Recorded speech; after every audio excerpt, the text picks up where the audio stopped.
ये कहानी है एक छोटे से गांव की, जहां एक बुजुर्ग शिक्षाविद रहते थे। उनका नाम रामचंद्र था।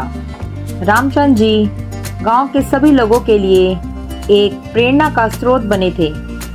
उन्होंने कभी हार नहीं मानी और हमेशा सच्चाई और न्याय के पथ पर चलने को सिखाया। गांव में एक युवक रहता था जिसका नाम विक्रम था। विक्रम बहुत ही उत्साही और बुद्धिमान था, लेकिन उसकी शांति और संयम कमजोर थे। वे अक्सर अपनी जिद्दी और घमंडी स्वभाव के कारण समस्या में फंस जाता था। रामचंद्र जी ने उसे इस बात का आदान प्रदान समझाया कि जिंदगी में सफलता पाने के लिए अच्छी नीतियों का पालन करना बहुत महत्वपूर्ण है। एक दिन गांव में एक बड़ा मेला लगा। विक्रम मेले में गया और वहां उसे एक बुजुर्ग व्यक्ति मिला। वह व्यक्ति उसको एक पुरानी किताब दिखाते हुए बोले, बेटा, इस किताब में एक कहानी है जो तुम्हें जीवन में सही दिशा दिखा सकती है। विक्रम ने उस किताब को लिया और उसने उसे ध्यान से पढ़ा।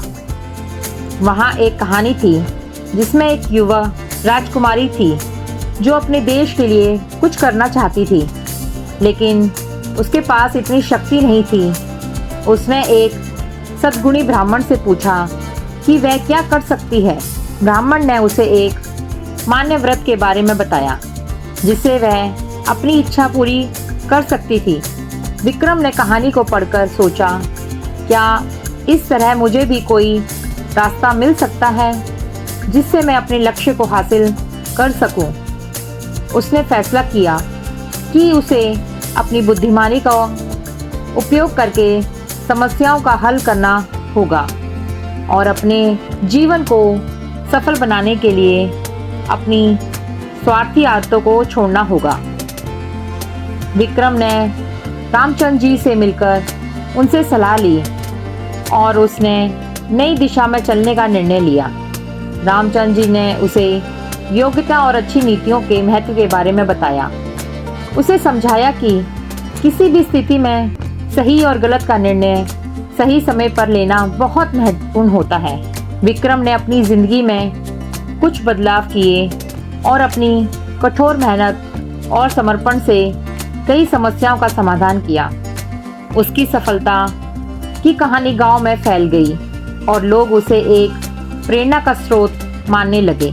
विक्रम ने सिद्ध किया कि जीवन में असफलता और परेशानियां का सामना करने के बावजूद आगे बढ़ना होता है और हर चुनौती को उत्साह से और नई ऊंचाइयों को प्राप्त करने का एक मौका मानना होता है।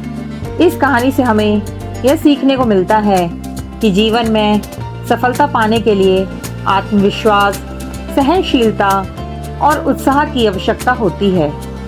हमें अपनी दृष्टि को सकारात्मक बनाकर और निरंतर प्रयास करते रहकर अपने लक्ष्य की दिशा में अग्रसर होना चाहिए।